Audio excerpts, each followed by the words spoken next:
Good afternoon, everyone, and welcome to a Euractiv media partnership with Eurofer, the European Steel Association. Now, over the next hour and 15 minutes, at the heart of the European Parliament, we're going to be discussing ironing out a steel action plan for a green transition made in Europe.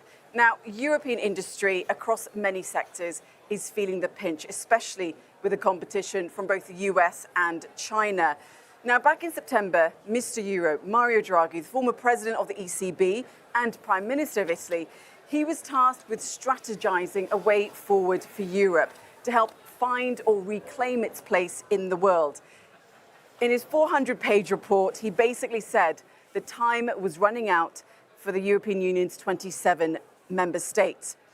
The problem of how Europe gets there and the arsenal of levers that we know are at its disposal becomes an ever greater problem with the ever-looming threat of the US President-elect Donald Trump.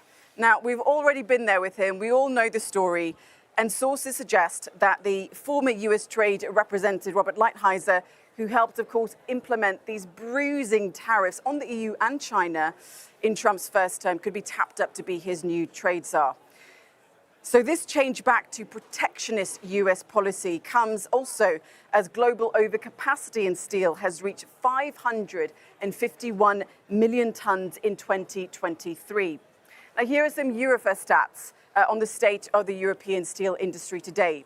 Production has been shrinking by over 30% since 2008 to 126 million tons in 2023. Restructuring and capacity reduction processes have resulted in a loss of 90,000 jobs in the EU steel sector for the same period. Capacity utilization in the EU has recently dropped to unenviable levels of around 60%. And perhaps this is the worst. My panelists will tell me the EU has shifted from being a net exporter to a steel importer since 2017. And another potential issue is that just in a few months, the trade dispute between the US and the EU could resume as the current suspension of duties will elapse. So, many facts there, many problems, but the real question for us today is how can Europe protect and shield its industry while also future-proofing it and making that green transition? Now, Eurofer and Industrial Europe have launched their own steel action plan. We have two representatives from their organizations with us on the panel today. Their plan is called to take action so that the EU trade policy ensures industrial resilience. Is the EU, though, set to follow suit? Well, the good news is that in her mission letter to Stéphane Séjourné, the Executive Vice President Designate for Prosperity and Industrial Strategy, the EU Commission President von der Leyen has told him in his mission letter that you will develop a steel and metals action plan. So that's what we think we know. But can they? And can they make this green transition? That's what my panelists are going to tell me. Well, first of all, a few bits of housekeeping as always. We are live streaming, and if you want to pose any questions or comments to the panelists, please do so on Slido, and I'll be coming to your questions a little bit later. Okay, so welcome to my panelists. Joining me are Giorgio Gori, MEP. He's our host today at the European Parliament. He's the Vice Chair of ITRE Committee and former Mayor of Bergamo, an area of Italy that is known, of course, for production of steel via electric arc furnaces. We have Christian Eller, MEP. I think most people in the Parliament know who he is as well. He's a member, EP coordinator in the ITRE Committee and a leading voice on EU steel. Thank you for joining us as well. From Eurofer, we have Mario Arvedi Caldonazzo, Vice President of Eurofer and CEO of Arvedi Spa. And last but not least, another lady on the panel. Welcome, Judith Curtin-Darling. She's the General Secretary of Industrial, which is a global union that represents 50 million people, I believe, working across supply chain in mining, energy, and manufacture. So we've got a brilliant panel. But first, let me come to our host, MEP Gori, for an opening statement. Yes, very quickly. I want to thank for this invitation. And I think that if we are here, it's because we are all aware of the difficulties that the steel sector is facing in Europe. So I want to thank Eurofer for this event, also for the exhibition that will be open this afternoon in the Parliament. And I want to thank all the colleagues that have shown interest to this topic in the last times. I want to start by saying why it is important that the European Commission, hoping that a commission will be in place very soon, put forward an action plan for the European steel. It is important and urgent because the situation is quite critical. The European steel industry, one of the most important sectors of our economy, one of the pivotal sector for our industry, very important for the autonomy of the continent, is under a strong and unfair competitive pressure that threatens its survival. There are many causes, as you know, and we will discuss about it, but the most relevant, in my opinion, is the overcapacity developed mainly by China and most recently by several other countries of Asia and North Africa. The overcapacity is a huge threat to the survival of the European steel industry and requires appropriate measures to protecting our production. The other causes, in my opinion, are the cost of energy, which is significantly higher than our competitors are facing, the difficult access to raw materials, and the lack of public investment to support the difficult path of ecological transition that the European steel industry is facing in the framework of the European Green Deal. Indeed, the fear is that some of the instruments put in place by the EU to promote the transition, such as the ETS and the CBAM, if not well managed, could penalize the industry competitiveness. That's why I think that an action plan for European steel industry is very urgent. Okay, well, we will talk more about that, and especially, of course, the overcapacity. Over to our other MEP, Christian Eller, please take the floor. Thank you very much. I mean, we face a multiple crisis that has an acute aspect, it has a structural aspect. I think the acute aspect is simply, as my colleague had been referring, the overcapacities. I wouldn't just look to China and Asia. I mean, even if you look a little bit closer to Turkey, I mean, the real estate markets in a lot of emerging markets are somehow exploding. That reflects the overcapacities in steel, and they push it in the European markets. At the same time, we have ever-rising prices, basically by energy, but I would also say in principle terms, we had been over-regulating our markets. I mean, it's becoming more and more complicated to act on these markets. And the third question is what we can't hide is, I mean, by the Green Deal so far, the issue had been green, but it's not necessarily a deal. So we are on the first time in a situation, in an acute situation, that there is substantial investment needed, although it's really hard to perceive what will be the market situation. This market is not so much driven by just by the overcapacity and by the ups and downs of market. It's simply the question, what will be the market for green steel, at which cost? And I think in a way, there needs to be urgent things to be done. I think we have to use what is in our hand, and that's the steel quotas. But there the Americans come in. We see that, I know Mr. Lighthizer from his time when I was working in Congress, and he had been actually fired as a deputy USTR. He's a trade lawyer, and he came from the steel market. And I mean, then we established the steel quotas, but Mr. Lighthizer made the system explode in the first Trump administration when he declared more or less that we are now in an arbitrary situation. So WTO doesn't rule if you are using the safeguard clauses, which is a proven WTO instrument. We are going to retaliate in an arbitrary way because we invent now all of a sudden there's a section in American law from the 1960s saying steel is a strategic military good, and by that we can counter-retaliate. And so we are out of the WTO context, we're in an arbitrary world. From my point of view, in order to face that arbitrary world, we have to use that given WTO instruments. So we have to raise the safeguard clauses, not so much towards the American, because they're not the big importers, but towards China, but other countries in the world. Then we need country-specific import quotas. I mean, this is not one fits all. We have to have a differentiated look on things. And we have to have robust anti-dumping inquiries. Because, I mean, it's not just overcapacity. There you could argue there's a market and it is simply overcapacities, but this is caused also by anti-dumping, by dumping. So specifically in the Chinese case, I mean, that is one of the major challenges.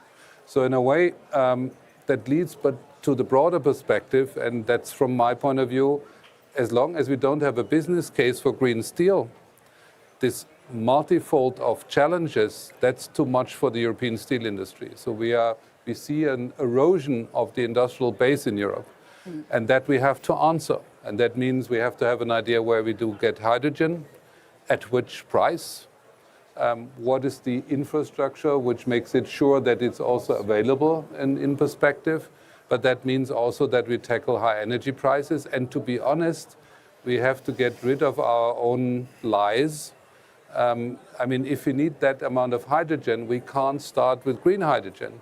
We will need every kind of hydrogen. So upcoming decisions like the implementing act or the delegated act on hydrogen, that's decisive whether we will have hydrogen available, which at least makes it a little bit more calculatable for the industry, what will be their future markets, costs, and so on.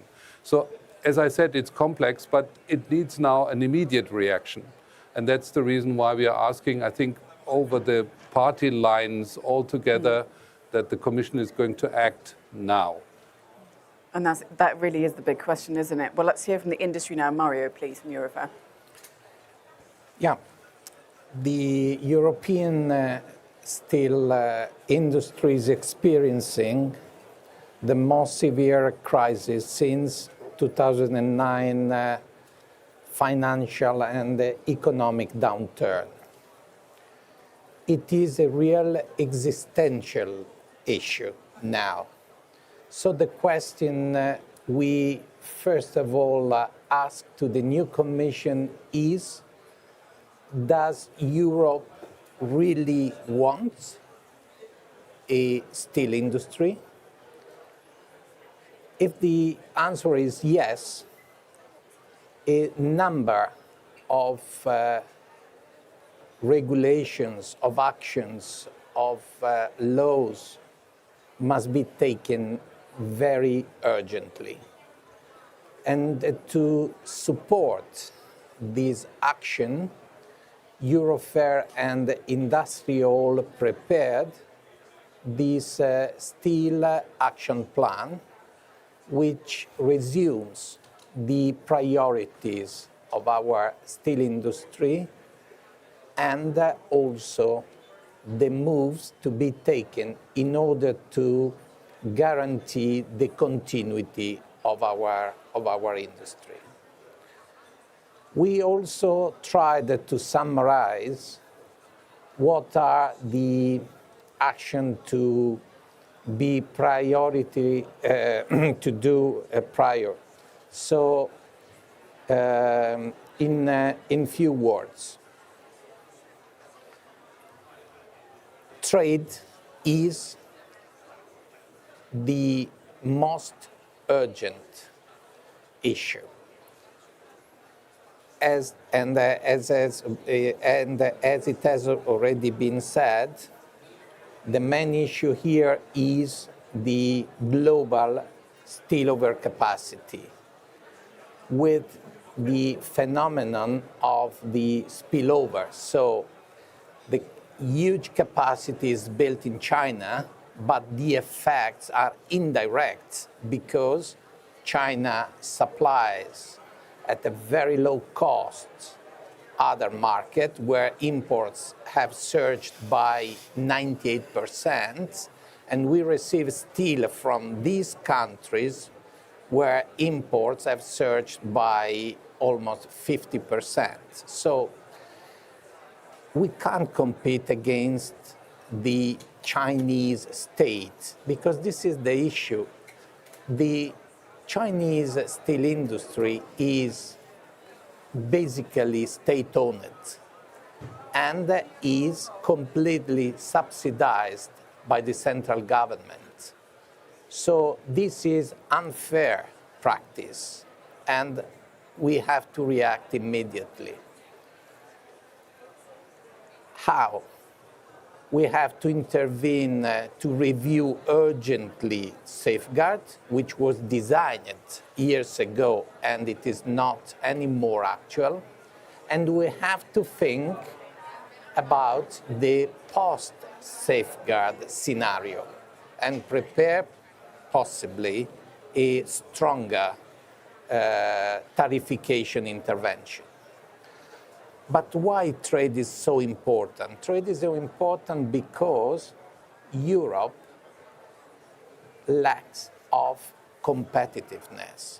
And the reason of that is, for instance, the high energy costs, is the lack of raw materials such as scrap, which is the critical and strategic raw material for guarantee the transformation, the conversion of our steel industry. So also on both issues, energy and raw materials, the Commission have to intervene.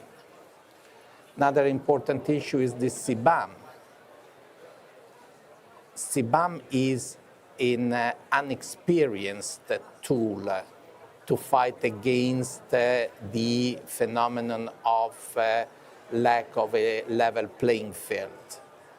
But if it is not effective, this would be a real issue because Europe is the only continent where there is an emission trading system. So carbon costs are increasing and we have to defend our industry from imports coming from dirty countries.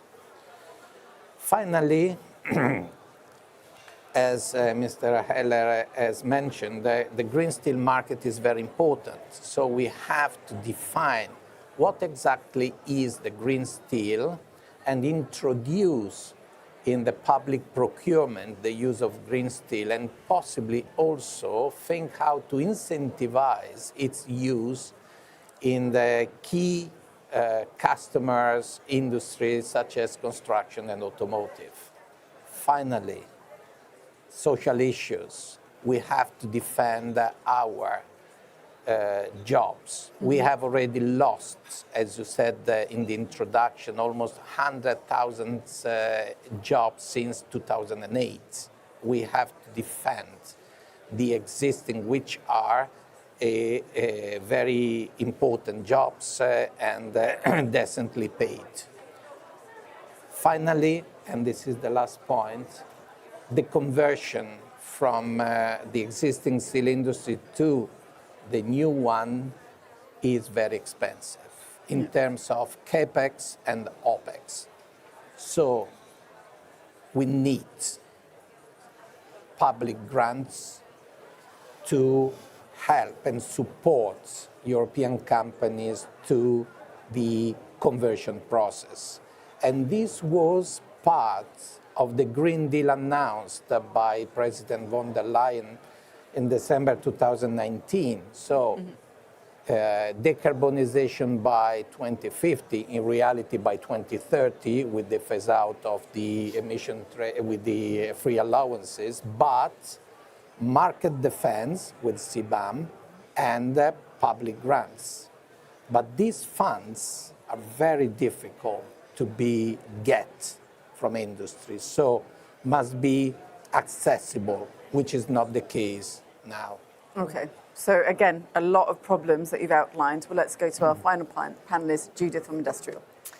Yeah, so I guess everybody has set out the existential challenge for the steel industry and the sector, but what's important to remember is that we're talking about 300,000 workers in the industry, and those workers are in good quality jobs in the most part, supporting regional economies like your own in Bergamo and also in Germany and North Rhine-Westphalia and other steel regions where the steel industry is a real bedrock. It's not just a foundation industry in terms of industrial value chains, but it's also a foundation industry in terms of many of the communities across Europe.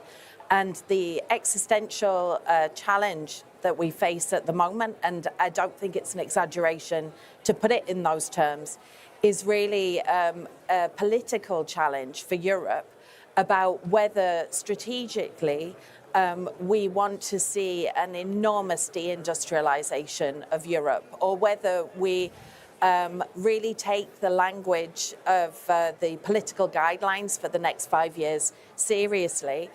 We recognize the danger of deindustrialization.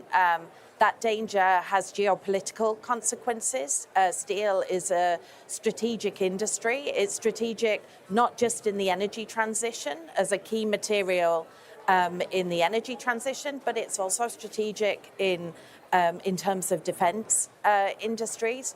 And in this context, we need to have a very serious debate about how we take action. But I would insist we need action at pace. And that is the difficulty, I think, that we face at the moment. We as steel unions, and I would just clarify that I'm not representing the global industrial. Right. I'm here as Industrial Europe, where we represent 7 million workers across 39 European countries. Within our work on an almost daily basis at the moment, we're talking about reduction of production, mothballing of sites, in some cases closure of sites. This has very real impacts on steel workers and communities across Europe. At the same time, we have a political situation in Europe where we're in this strange period where the former commission is on the way out, the new commission isn't yet on the way in. But we therefore need the new commission, as soon as they are elected, to really be putting in place actions. And that's why, despite the fact that in Europe we're no longer talking about state-owned companies, as was said in relation to China, we're talking about, in many cases, multinational companies operating in the European market, some of our own homegrown companies as well, but many multinational companies operating in the European market. But despite that, the urgency has produced this joint call from ourselves and Eurofair. It's a very detailed, and I know we're going to go into more detail on the Steel Action Plan as we go on. It's a very clear call of what needs to happen immediately, because we haven't got time for long periods of reflection from the new Commission about what action is needed. We really need the new Commission to arrive running on the defence of this strategic industry, and that's why we've been working already now for several years with Eurofair, because this isn't a crisis that started yesterday. It started months ago, and already we've had a series of mobilisations, trade union mobilisations over the last few years of workers in the street calling for political action. Well, we can't wait any longer. I'm not sure if we're 1 minute to midnight or 1 minute past midnight, but we are now in the real danger zone where if decisions, political decisions, are not taken right now, we risk major investment decisions going elsewhere in the world, which will have an enormous impact on this very strategic sector. Well, it's really interesting listening to all of you, because it sounds very much like a sudden death scenario. I mean, if to use like a sports analogy. Miriam, I'm going to come to you first with a question, because, you know, here at Euractiv, we did an event with Eurofer just, I think, in April this year. I mean, we all understood that the steel industry is in crisis. You know, historically from sort of 2015, 2016, we knew that there was an issue with China as well. We were fighting them at the WTO. But listening to all of you now, The situation sounds really dire. So, I mean, how much has this problem sort of moved on then, would you say? And it seems to be moving very rapidly. Or is it simply a case that we're looking towards the next commission and saying, listen, this is your opportunity now to fix these historical, decades-long problems with the EU? How critical, how critical is the situation right now for the steel industry? We worked hard in the last 4 years in our advocacy to convince the European Commission of the risks linked to the Green Deal. We explained it many times how difficult it is to convert a hard-to-abate industry like the steel one into a green one. It is a matter of costs in terms of capex and opex, is a matter of research in terms of technology, but above all, it is a matter of competitiveness. And the risk is when you take your own and solely this decision, while continuously living in a global market and scenario. This is something that must be understood. So if decarbonization is the priority, must be the priority, and all the decisions must be consequently. When we say, yes, we want to accept the challenge and commit ourselves to decarbonization, but we need market defense. I can't hear from commissioners that the priority is to spread globally our democratic model, and the way to do it is the commercial international trade and the free trade. My question is, what is the priority? If the priority is to open the markets in order to increase relationship with the other countries, can be the same priority decarbonization, because it's very simple.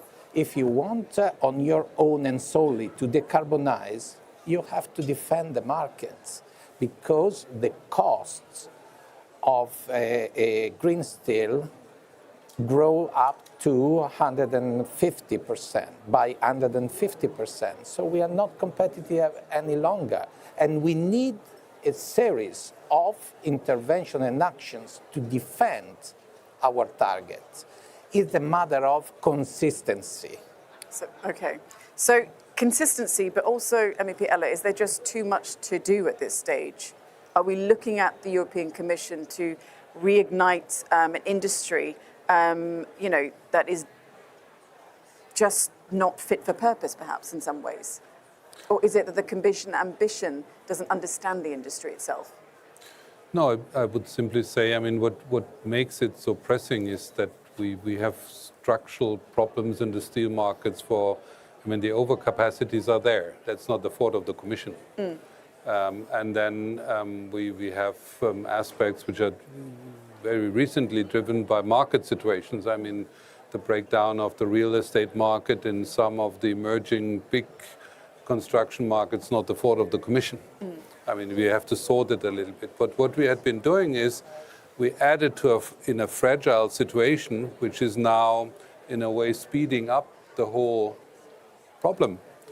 We added a market intervention which is unseen before, when we said, okay, we want to decarbonize the steel industry. And we do that more or less in a decade.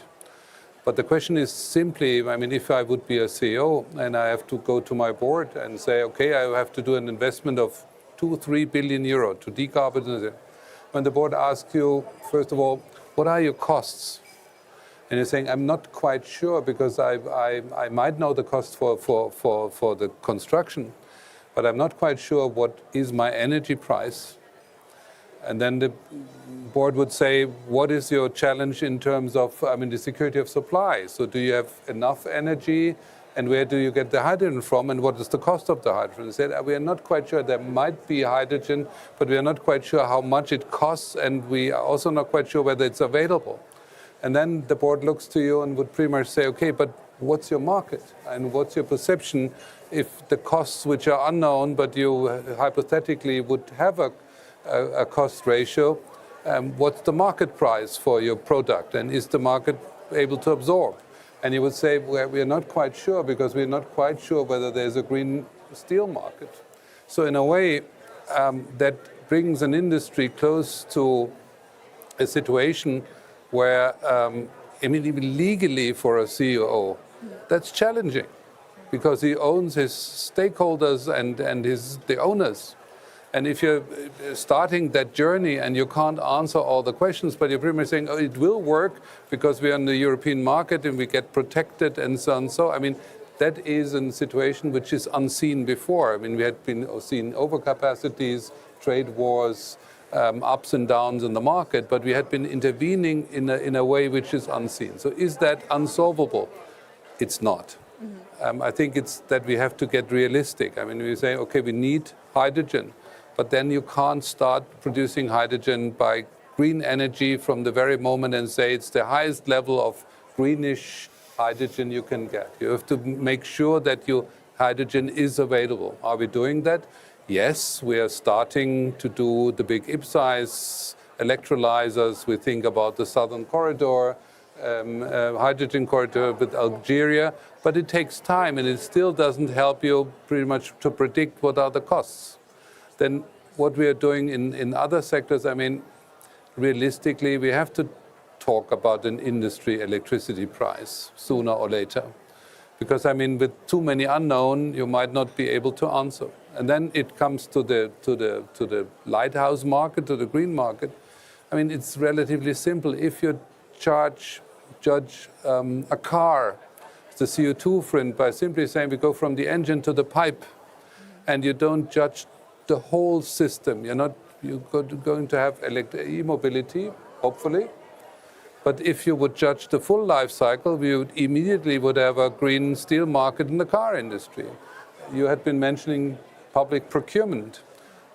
You could mention also downstream sectors. So in a way, the problem is the more we had been intervening now, the more we are designing by public regulation markets. And that gets us on shaky ground. But I think it's not impossible, but we have to get realistic. And what is realistic is we might not get it all. You can't have the highest level of sustainability and the highest level of decarbonization. That might not work. So we have to cope with our conflicting goals we haven't solved for the industry. And so in a way, the headlines are right. I think the Commission President set the right headlines, but it will be interesting what is underneath that kind of headline. So it has an acute aspect, is using your trade instruments, being plausible also in a very arbitrary world. We have to be prepared that people see we are able to act. But then on CBAM, let's be honest, CBAM is not just an instrument to protect markets. What would happen if the Chinese put simply, and they can decide, as you rightly had been saying, by state intervention, saying, I put a nuclear power plant next to a steel plant, and then they have preferential access to the production of hydrogen. And then we sell the green steel to Europe, and we are producing the other steel for our construction bases because their prices are really relevant, and that could shake our market, but the Europeans are going to. Then CBAM is a meaningless instrument because even if it would work, we would constitute, okay, the steel which is coming is more or less green. So this instrument reaches far beyond a trade protection instrument. If we have not more principled agreements, it could run somehow empty, simply by the very fact that even if CBAM would work as it is constructed, it wouldn't solve the problem because we would still in a substantial competitiveness challenge. and simply it wouldn't help. It's no longer just a matter of effective trade instruments. The complexity goes beyond. And is it unsolvable? But I'm still convinced. I mean, it's very German, if I may say so, with a sense of self-irony, to describe the dystopia perfectly and then happily go for lunch. Right, So in a okay, way, yeah. it's relatively clear. I mean, we know the problems of the safeguard instrument, that they're running out too fast, that we don't have a country-by-country approach, and we know the details. So that we should tackle now. Then we have the delegated act on hydrogen. It's now. We're going to decide in January whether we want to have a super over-descriptive secondary legislation and doing the most greenest hydrogen with the most greenest electricity, which might not be available, or we adopt to realities. And I think it's not unsolvable, but we have to stop the kind of imminent lies which are somehow the reason why the Green Deal is so far green, and rightly so, but it hasn't got a business case. Yeah. Well, you bring up hydrogen and electric, so let's come to our MEP then. I mean, give us a sort of example of Bergamo then. You used to be the mayor. They have electric furnaces. How is that industry, that local industry operating, and how are they doing amongst all of these challenges that we're seeing for European steelmakers? The Italian steel industry is quite in a good position in terms of following the path of decarbonization. Because right now, the 85% of the Italian steel production is made with electric furnaces. It means that the big part of the electricity comes from renewable sources. And the goal they have is to arrive to 2030 in having the 100% of green steel.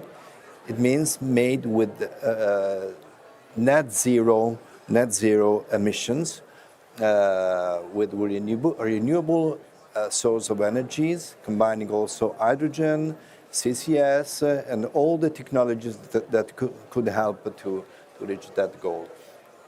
That's why I think that what has been mentioned by Mr. Caldonazzo before is very important, that at that time it's important to be able to valorize this result. It means that we have to ask the Commission to help us to create a green market, a green steel market. It means that we have to create a sort of labeling, a European labeling for the green steel. We have to put forward the demand for green steel through the public procurement, the public auctions, incentivizing the use of green steel by our local industry. So, as you understand, there are many instruments that we have to put together. At the same time, we have to be alive at that time. So that's why I agree with my colleagues that the time for the action plan is now. It's now, because the threat coming from the Asian overcapacity is a matter of survival of our industry, because the problem of the higher price of the electricity is very relevant, mainly for the steel industry that went forward for the decarbonization path, because in Germany you have more traditional production with carbon coke for the furnaces, where you have, as in Italy, the bigger part of the production made with electric furnaces. You need that the electricity costs could be affordable, reliable, which is not the case at the moment. But when you have so many different variables, then, as you point out, in Germany it's different, across the different member states things are different. So can there actually be an action plan that really works for all the member states then? I think so, yes. You think so? I think so. My impression is that probably with some delay, but the impression is that the coming Commission is now fully aware of the criticality of the situation. I've been hearing the candidate Commission, Stéphane Séjourné. He put a lot of emphasis on the steel sector problems, and he explicitly mentioned some of the topics that we discussed until now. He did good enough for you? He did well enough in his hearing? Did he? He take commitments on reinforcing the trade defense instruments, and explicitly said that we have to think after the expiring of the current safeguards at July 26, if I'm not wrong, to a structural measure of safeguards of the European steel. Then he mentioned the possibility to exploring the extendable scope of CBAM, because we have two main items. The first is the downstream sectors that are not covered at the moment, with a concrete risk of delocation of many production, and the problem of exports, because if you are producing steel in Europe, charged with ETS cost, and you need to export that steel outside Europe, you are not competitive at all. Third, he recognized the problem of steel scrap that must be recognized of critical raw material in order to feed the green steel production. And last but not least, that this sector will be at the center of the coming Industrial Clean Deal and also of the Industrial Decarbonization Accelerator Act that the Commission is working on. Judith, your thoughts on the Commissioner designate? I mean, do you think he's got the right ideas, and he can, once he is put in his job, that he can actually do what he needs to do, especially to, as you were saying, I think you said, reindustrialize Europe. Do you think he can actually do it? I think that's the agenda that is set out in the political priorities, as was said, and the elements are there on the table. I guess there are two dimensions that I think it's important to bring in that haven't kind of been explored a little bit further. The first is there is a question of sequencing. What we need is a plan.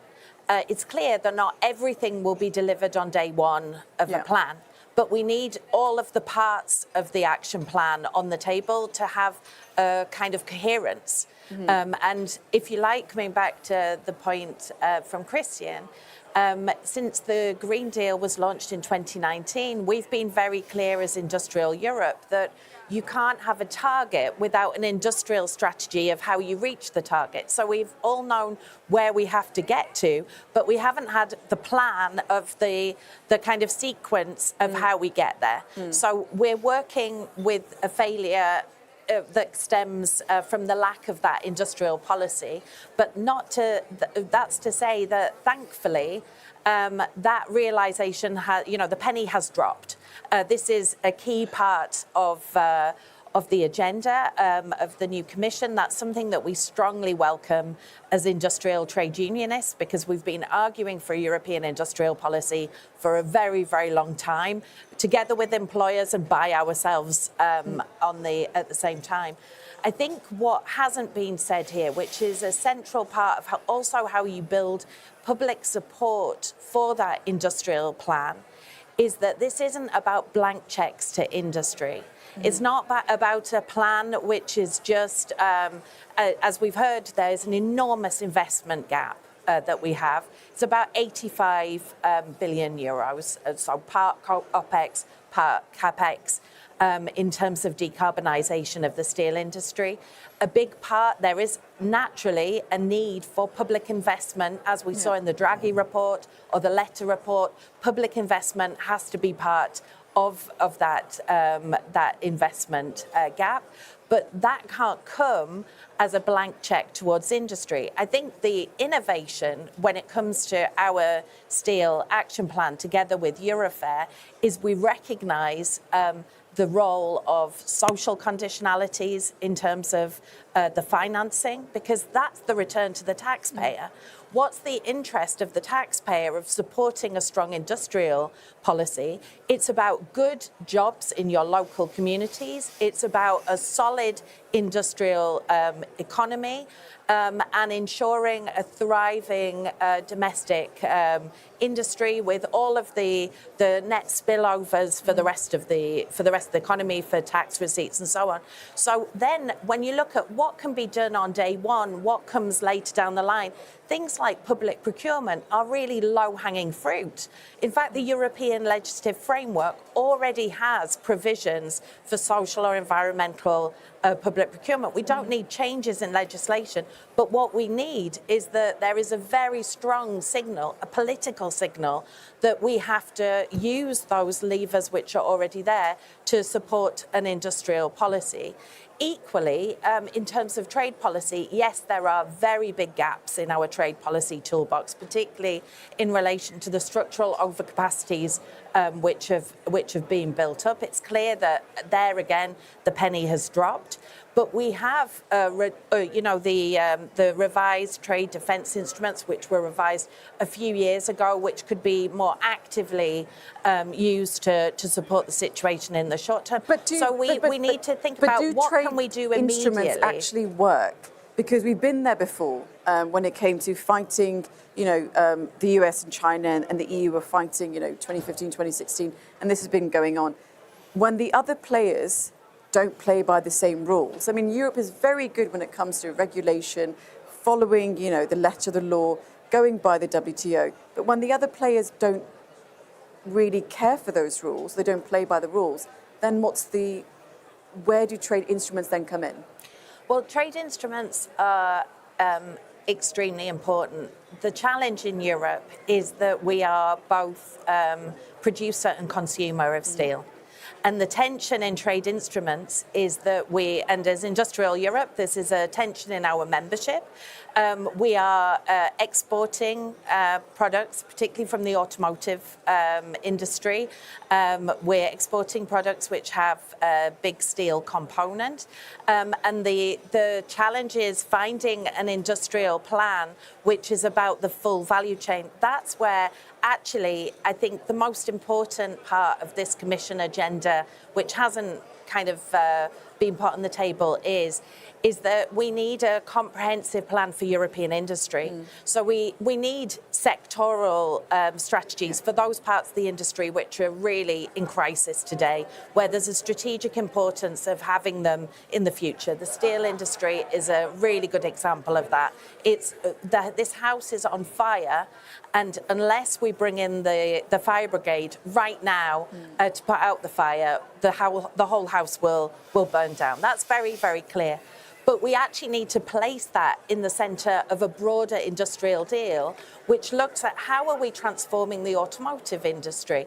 And that then brings in things like the role of standardisation to say, OK, you create green premiums and you ensure the transformation of other industries, which will have net positive effects for European manufacturing more broadly. So the interest then of the steel producer become also the interests of the steel consumer. So trade instruments, and I know that the debate about overcapacities is very important, is absolutely urgent, but we have to have this broad action plan which really has the different elements on the table if we're going to effectively tackle the challenges of the sector. And I guess the election of Donald Trump perhaps is the kind of disruptor factor, which will concentrate some minds. It pulls us out of some of our traditional political trenches. It means that, hopefully, it means that in Europe we have to find a common way forward, because the danger of turbocharge Trumpian trade agenda is enormous for European manufacturing across the board. So it's a crisis in steel today, but this is, not to use a bad kind of metaphor, but this is the coal face, isn't it, of a wider crisis across European industry. Well, before we go through all of the different action plans, and Mario, I'll come to you next, but I mean, MEP Eller, you also mentioned that you have had dealings or come into contact with Lighthizer. So, you know, Judith was talking there, you know, about Trumpian trade. I mean, are you, as a European politician, worried about his second term?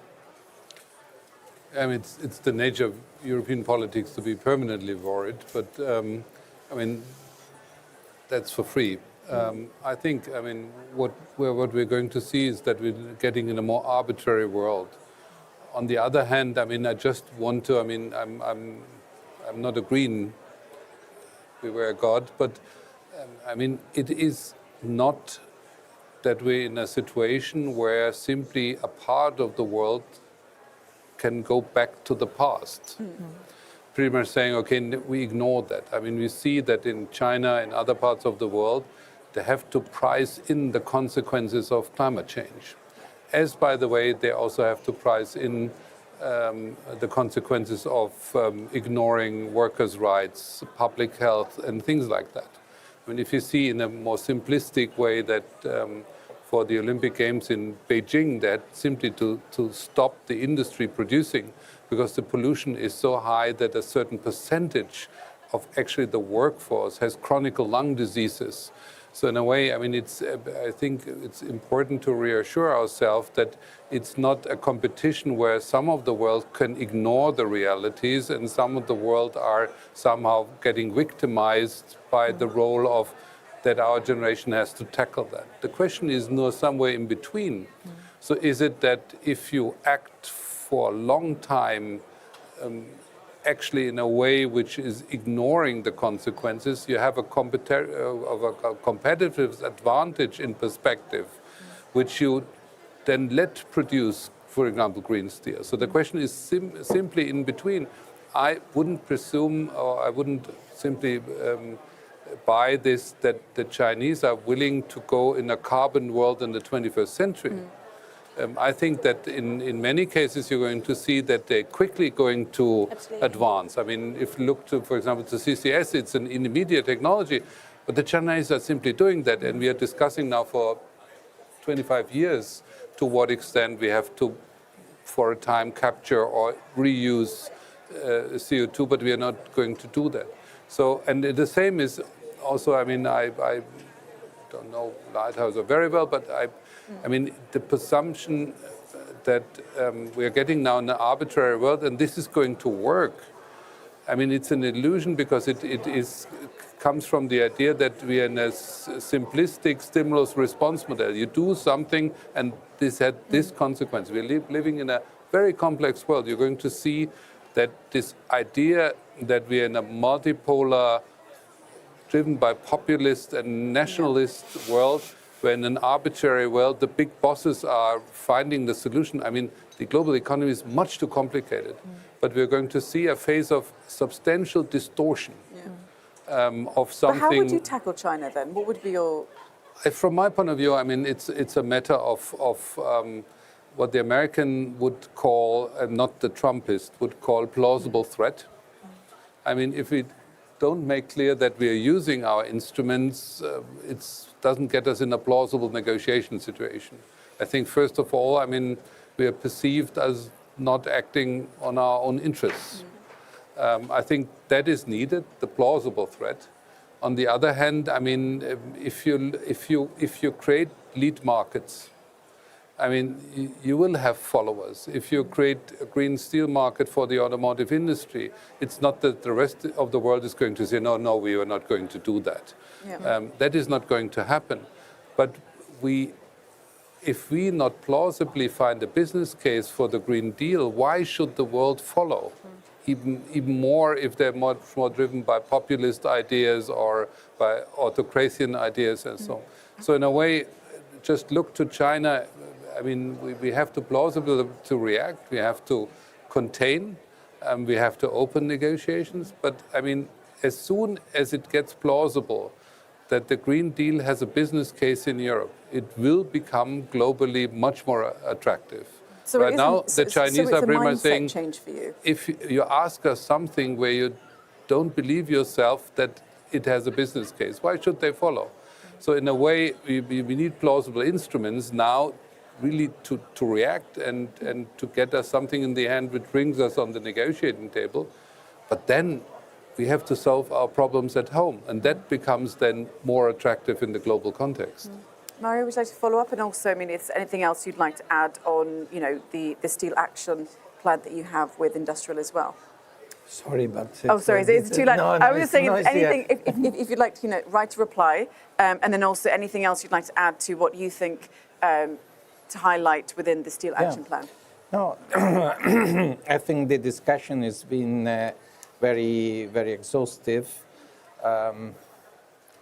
What is important to understand, also reminding the words of Judith, is that this is an existential challenge for our industry. And it is very important that this is understood by the new European Commission. We spoke a lot about trade, which is important, but again, the challenge is competitiveness of our industry. And when we are competitive, we can play on the global market, provided that we play with the same rules. So providing that there is a level playing field. The European steel industry remains the most advanced steel industry in the world in terms of state-of-the-art equipment and technology, in terms of workers, skills. So we are not afraid of it, but we desperately need a very strong and pragmatic action. I love Europe, I'm proud to be European, but I envy and I'm jealous of my American colleagues. Okay. They really live in another world, where there is a certain enthusiasm, when there is the willing to grow, where there is the willing to build the new factories, and where in any case there is a increasing greener in steel industry, okay? But there are the conditions. Scrap is available, energy is low, there is a market, so I don't want to say that America is a model for Europe, but I believe we can learn a lot from them in terms of consistency of policies and in terms of pragmatic approach. No ideologies. We need a very pragmatic approach to this crisis, because the name of the situation of the European steel industry is crisis. A crisis that can be overcome, but we need to act. Eurofair Industrial tried to prepare a draft for the Steel Action Plan, which can be adopted and implemented. And we are sure that in this case, there will be a successful recovery of our industry and continuity of it. And the EPP also has an action plan. I mean, are you also confident that it can be adopted or collectively, all of these action plans that we have around Europe for steel, that they can be taken note of? I mean, we really have to differentiate between acute problems and structural problems. And acute problems is simply, I mean, the way we are executing and discussing, for example, the safeguard clauses. I mean, it's very technical, but there are solutions and there are proposals on the table, and you can quickly do if you're honest. And we had been avoiding that a little bit because the general feeling was, oh, we don't want to pay into this kind of arbitrary protectionistic world, and for that reason we had been super careful. Now we have to plausibly show that instruments are working and we can adopt. Structurally, I mean, I think what Commissioner Breton almost forgotten had been suggesting was in parallel of the Green Deal there would be sectoral talks. And they wouldn't call it industrial policy, they would call it ecosystem for the right reasons. Because, I mean, this Commission and also the Member States to some extent are not prepared to have an horizontal perception of an industry. I give you an example.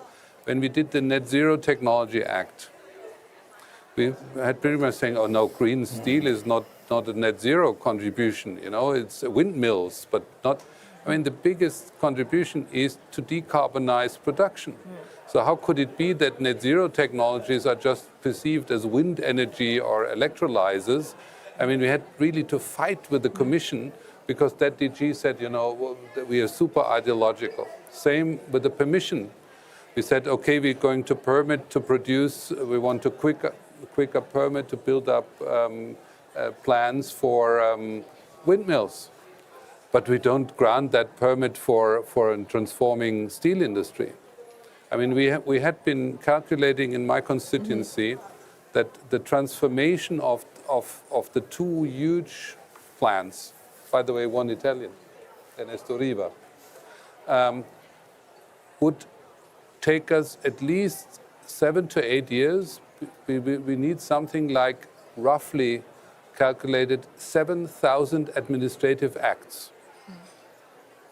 So, I mean, we're pretty much saying, you know, we transform a plant where practically 15,000 people are employed. We grant permission to a windmill factory where might be 500 people employed. We grant faster permission, but we exclude that for a steel plant.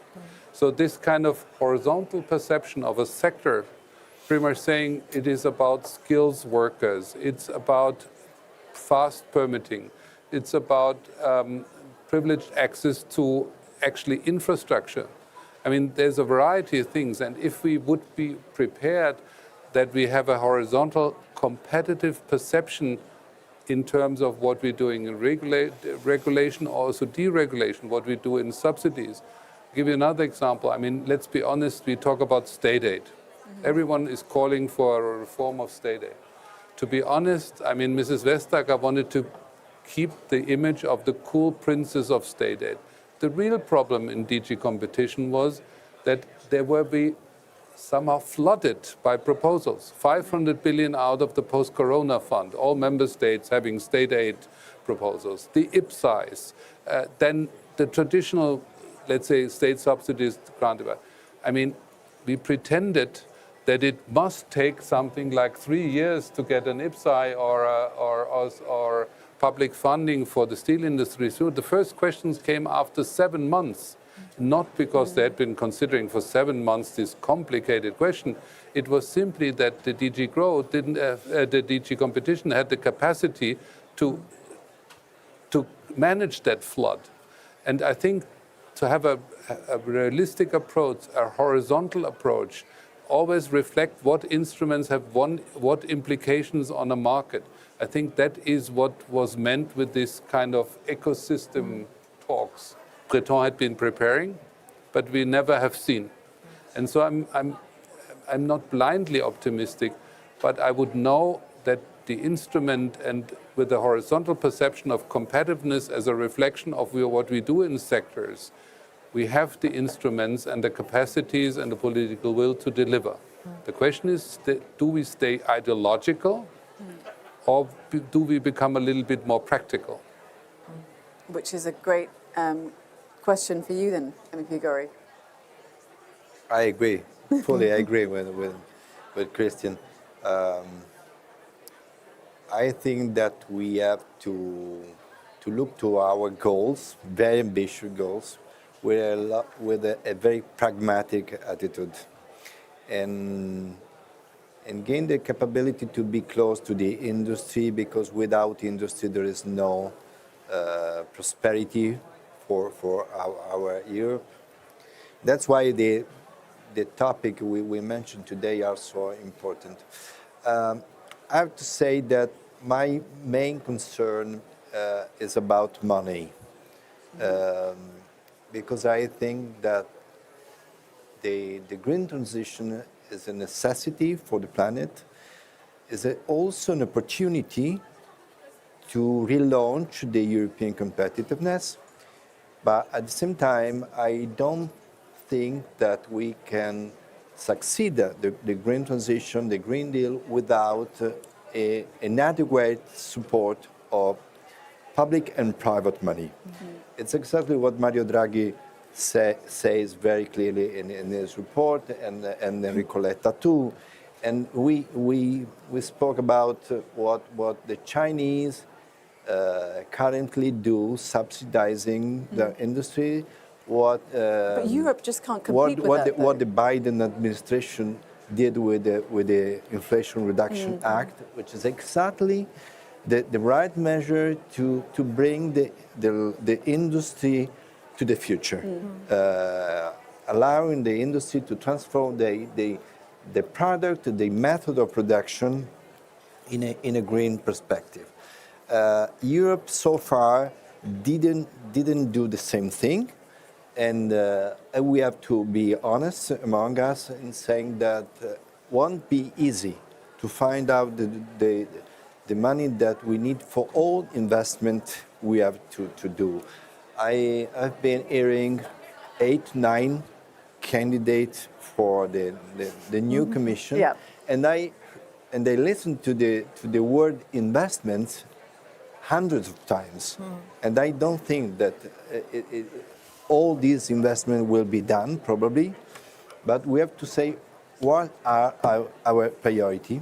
I would say with the people that we discussed with, that the steel industry is a fully priority for the European industry.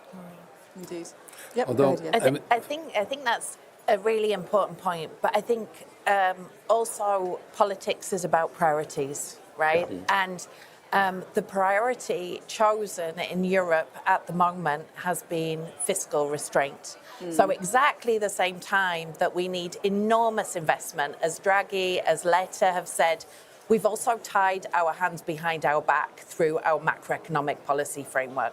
So we need to really look, if we're going to be serious at looking at an industrial deal with a steel action plan as a pillar within a broader comprehensive industrial deal, as you've said, for ecosystems or however it's organised, I think that's the right strategy.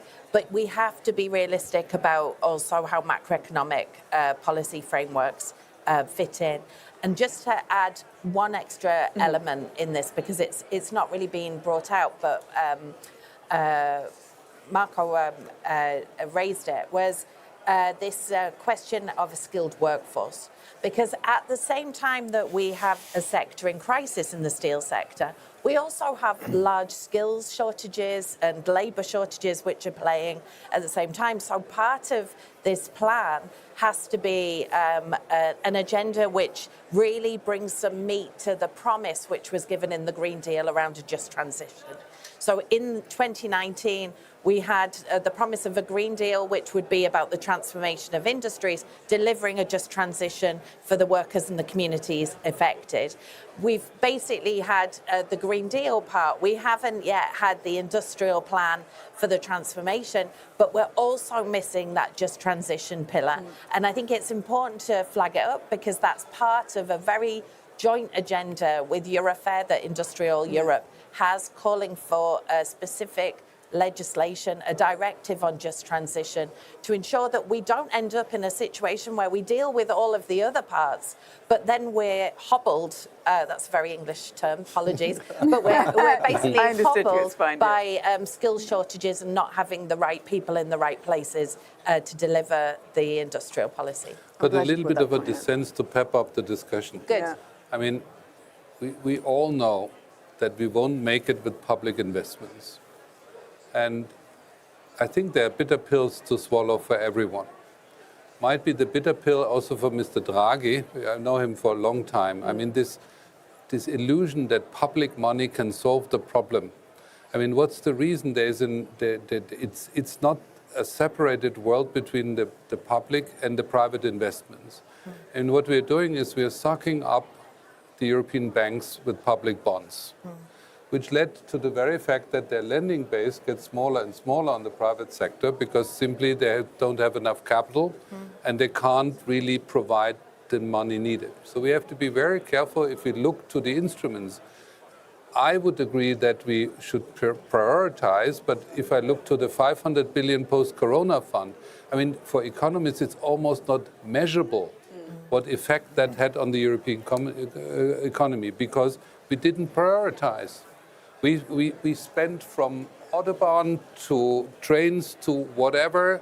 I mean, we didn't have a measurable I think the effect. discussion is becoming too big. So no, but on the other hand, Yeah. no. On the other hand, No, it's a key. we have to swallow. Also, Germans might have to swallow that we need a European capital market. Yeah. If we are not stipulating that, we are simply out-financed. And the transaction costs for this practically the same investment folio in net zero technologies is so much more costly in Europe because of the transaction cost and the fragmented of the market and so on compared to the United States, which is the bigger challenge than just public subsidies. Because in the end, it's the markets financing that. And I think everyone has to swallow some bitter pills. Yeah. I mean, as Germans, we might have to bit the bitter pill that in this term we are going to talk about a capital market union. Yeah, But on the Christian, other hand, the illusion that we very yet have quickly, another we- big sovereignty fund, or Yeah. I mean, 500 billion, 1,000 billion.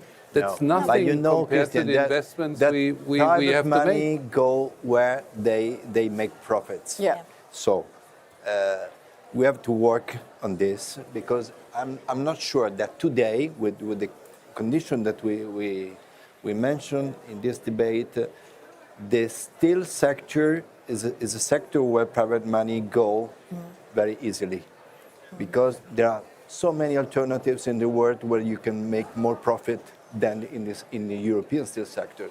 That's why we have to combine public resources and private resources. Absolutely. Absolutely, and that's where the industrial policy becomes very important because it's through the social conditionalities, through the public procurement rules that you leverage in that private investment. And that's the lesson from the American model and the IRA. Well, They isn't it- combined investment with social conditionalities and they had a massive boom as a result. Okay, let me just quickly go around to all of you. Quick final thoughts. You've only got a few minutes, so Mario, you first. What's your biggest wish or pledge? I think that decarbonization means electrification. If we do not have a competitive price for the energy, for the electricity, decarbonization will be a failure. In the sense that there will not be a Green Deal. So I believe that energy is a key point, not only for the steel industry, but certainly for the steel industry. We have to, will propose as Eurofair a revision of the energy market design, following also the indication of Mario Draghi. So going towards the decoupling, maintaining the marginal price system. And we'll have a proposal to submit to the European Parliament members and to the Commission, because this is a very important point. The rest, I think, of the discussion approached very, very concretely. So, just to remind that the issue of a pragmatic approach, I agree. There are acute reasons and causes for these crises, and there are structural ones. But we need an immediate and strong reaction. Trade is certainly a way to limit one of the main reasons of the crisis, while we must work on competitiveness and rebalance the situation. Okay, Mario, I'm going to have to cut you because I know that the MEPs need to also start leaving. We might even get cut off, who knows. So MEP Ella, I think I'm thinking positive is that in this parliament, at least the centristic parties get out of their ideological trenches. And we have realized that, I mean, as EPP, we don't question the Green Deal. I think we delivered on the green, and now we have to deliver on the deal part. And that means that we de-ideologize things, and you can do. And I think that the painful lesson for us is these conflicting goals. As I said, you can't have all ambitions in sustainability and at the same time have all ambitions in terms of climate reduction. Will force us now to get much more practical. And that forces us out of the comfort zone, the silos of political decision within the Commission, but also with the Parliament. I mean, we had been also contributing to complexity, let's be honest. But I think with a more rational approach, I'm fairly positive that we can cope. And it's important to understand that the message of the nationalist, that you could get back to a world which even then never had been existing, is an illusion. Yeah, it doesn't exist. We create the future, and we're on the right path, but we now really have to care that there is a business case related for the European industry. Okay, Judith, and then we'll get it. Yeah, I guess the key thing is that we've worked together. We've developed the 7 broad areas of action and specific elements which have to fit in within those 7 broad areas of action. And now we need the Commission at speed to come forward with proposals to respond to what we've put on the table. And what's been put on the table by MEPs and supported by MEPs, and what we've put on the table as the two sides of industry. Steel workers across Europe are mobilised. They're not giving up without a big fight for their jobs and for their industry. And I think we have to now see some of the rhetoric around the importance of industry turned into really concrete action by the new Commission and by decision makers in the Parliament and the Council to get that push forward. Let's hope. MEP Gori. I think that during the debate, the reasons for the urgency of a European Steel Action Plan have emerged very clearly. And now it's up to the Commission, to the coming, and particularly to Stéphane Séjourné, if he will be the Commission in charge of this topic. One important thing was clear, in my view, that the battle for the European steel is not a partial battle. It's not the battle of a single party, of a single category, that it's very transversal. Now I'm an MEP of the Socialists and Democrats group, but in my previous life I was an entrepreneur, I was a mayor. I'm very pragmatic, no ideological barriers. We have to go together to the goal in the interest of our industry, of our workers, of our countries. Well, you're probably a nice addition to the new Parliament. Well, listen, lady and gentlemen, thank you so much. It's been a great conversation. From myself, Euractiv and Eurofer, thank you for watching this media partnership. And if you are at the European Parliament, Eurofer also do have an exhibition on steel, so do check that out. Thank you so much for watching. Thank you. Thank you.